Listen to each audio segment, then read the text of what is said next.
Nuestra verdad, una historia personal de Kamala Harris, es un relato íntimo y conmovedor que narra la vida de Kamala Harris, desde su infancia en Oakland hasta convertirse en la primera mujer, primera persona negra en ocupar el cargo de vicepresidenta de los Estados Unidos. El libro explora los desafíos y triunfos de Harris a lo largo de su carrera, así como sus luchas personales y su compromiso con la justicia social. Kamala Devi Harris nació en Oakland, California, el 20 de octubre del 64. Su padre, Donald Harris, nació en Jamaica en 1938, profesor de economía, y su madre, Shyamala Gopalan, nació en la India en 1938. Era la mayor de cuatro hermanos, tres niñas y un niño, investigadora del cáncer de mama. Sus padres se conocieron y se enamoraron en Berkeley, mientras participaban en el movimiento de los derechos civiles. Sus padres solo tuvieron dos hijas. Su madre obtuvo el doctorado a los 25, el mismo año que nació Kamala, y su hermana Maya llegó 2 años después. La armonía de sus padres no duró. Con el tiempo las cosas se pusieron feas. Dejaron de ser amables el uno con el otro. Se habían vuelto agua y aceite. Se separaron poco después que su padre aceptara un trabajo en la Universidad de Wisconsin, y unos años después se divorciaron. No se pelearon por el dinero, solo lo hicieron por quién se quedaba con los libros. Su madre había crecido en una familia en la que el activismo político y la participación ciudadana era algo natural.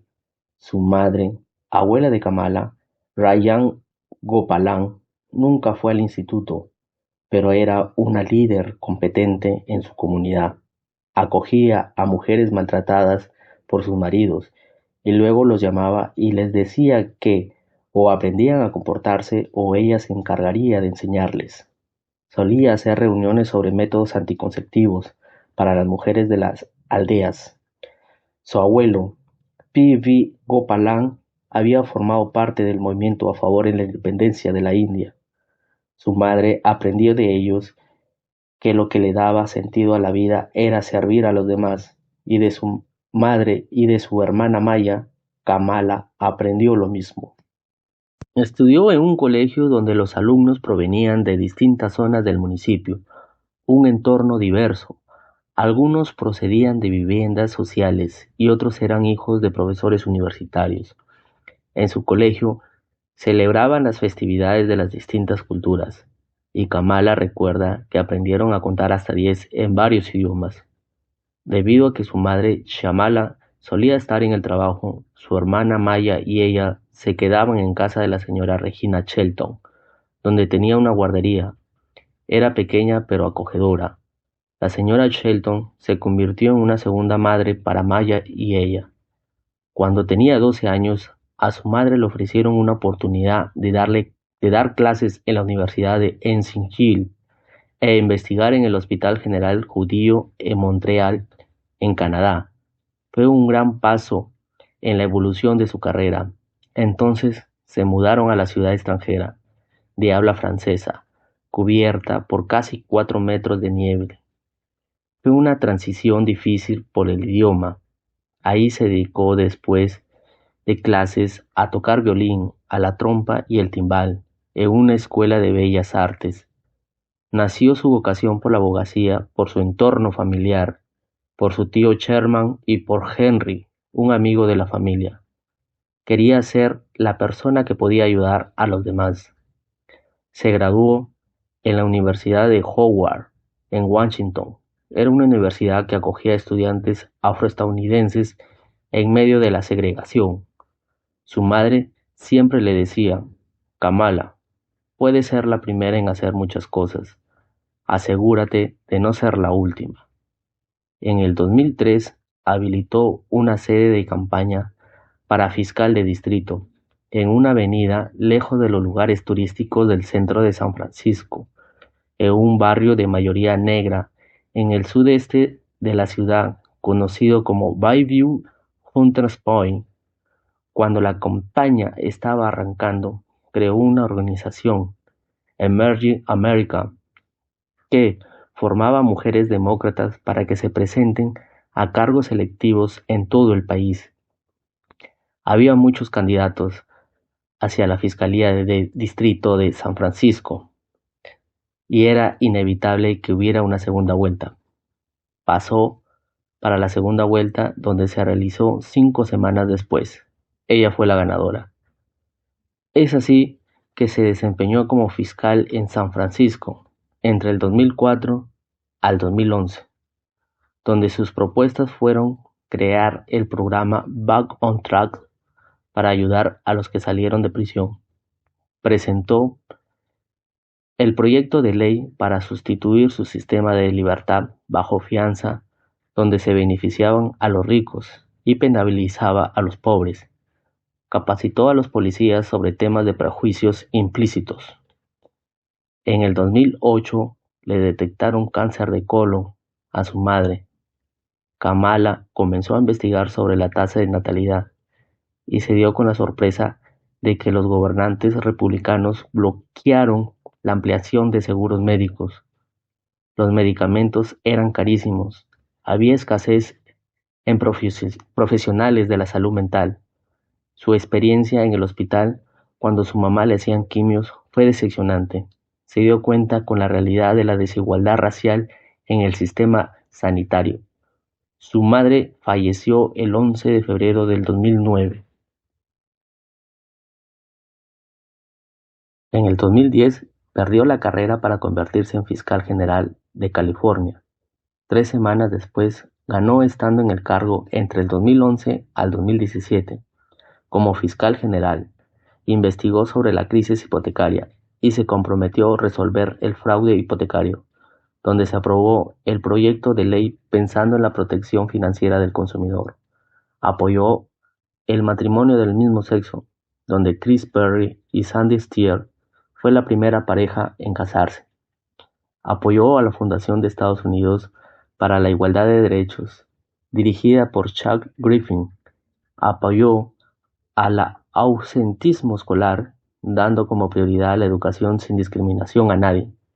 Como fiscal general de California, procesó a las bandas del crimen organizado, transnacionales, los grandes bancos, las petroleras, las universidades con ánimo de lucro y luchó contra los ataques a la ley de atención sanitaria asequible. En una de las reuniones que tenía, conoció a Doug Emhoff y con ayuda de su amiga Chrisette Hudlin salen a una cita, comenzaron a salir, hubo química, se comenzaron a ver con frecuencia, hasta que se casó con él en el juzgado de Santa Bárbara, en California, el 22 de agosto del 2014. Doug Emhoff era un hombre separado con 2 hijos, Golf Emhoff y Ella Emhoff. En vez de madrastra le decían Momala. Una mañana temprano recibe la propuesta de Eric Holder para ser la fiscal general de los Estados Unidos. Aceptó el reto llevando el programa Back on Track. Vuelvo al buen camino y no volveré atrás. Y la propuesta para combatir el ausentismo escolar, como pieza claves para su gestión. El 13 de enero de 2015 anuncia su candidatura para senadora de Estados Unidos. Abordó las elecciones con reuniones con varias personas, escuchando con atención sus inquietudes, trazando un plan de acción para hacerles frente. A medida que la campaña avanzaba junto con su equipo, recorrió el estado de arriba abajo en un autobús que le pusieron Camoji, por el emoji gigante con su caricatura. El 8 de noviembre del 2016 gana las elecciones de Senado de Estados Unidos. 2 días después de haber sido elegida, se reúne con organizaciones de defensa de los derechos de los inmigrantes. El 3 de enero del 2017 juramentó en el Senado. Fue nombrada para 4 comités por su experiencia y formación: inteligencia, seguridad nacional, presupuesto y medio ambiente y obras públicas. Defendió a los jóvenes de ser expulsados del país, siempre y cuando cumplan con los requisitos. Propuso la ley American Dreaming para dar a los jóvenes una opción de nacionalidad. Defendió los derechos de los trabajadores de limpieza pública. Luchó por la buena atención médica. Propuso la ley de impuestos de la clase media. La población le enviaban cartas contando sus problemas. Destapó a los estafadores de la mafia de las universidades con ánimo de lucro. Presentó iniciativas para reformar el sistema de justicia penal estadounidense. Aumentó el salario mínimo. Luchó para que la enseñanza superior sea gratuita para la mayoría de los ciudadanos y proteger los derechos legales de los refugiados e inmigrantes. Tras la victoria, se convirtió en la primera mujer y la primera afroamericana en la vicepresidencia de Estados Unidos en la historia. El Los Angeles Times elogia la honestidad y la franqueza con la que Harris comparte sus experiencias, destacando su valentía al abordar temas difíciles como el racismo, el sexismo y la discriminación. El libro también ofrece una visión única de la política estadounidense y del papel de Harris en la historia del país. Nuestra verdad, una historia personal, es más que una autobiografía política, es un testimonio de determinación, esperanza y resiliencia. Es una lectura inspiradora que cautiva a los lectores con la historia de una mujer excepcional que ha roto barreras y ha abierto camino para las generaciones futuras. Harris inspira a sus lectores a creer en el cambio y a seguir adelante a pesar de los obstáculos, recordándoles que cada persona tiene el poder de marcar la diferencia en el mundo. También destaca la importancia de la diversidad y la inclusión de la sociedad, así como la necesidad de seguir luchando por la igualdad de oportunidades para todos los ciudadanos. Harris comparte su visión de un futuro más justo y equitativo, impulsado por el trabajo colectivo y el compromiso con los valores democráticos. Además de su carrera política y sus experiencias personales, el libro también aborda temas relevantes para la sociedad actual, como la importancia del activismo, la participación cívica y el empoderamiento de las mujeres y minorías.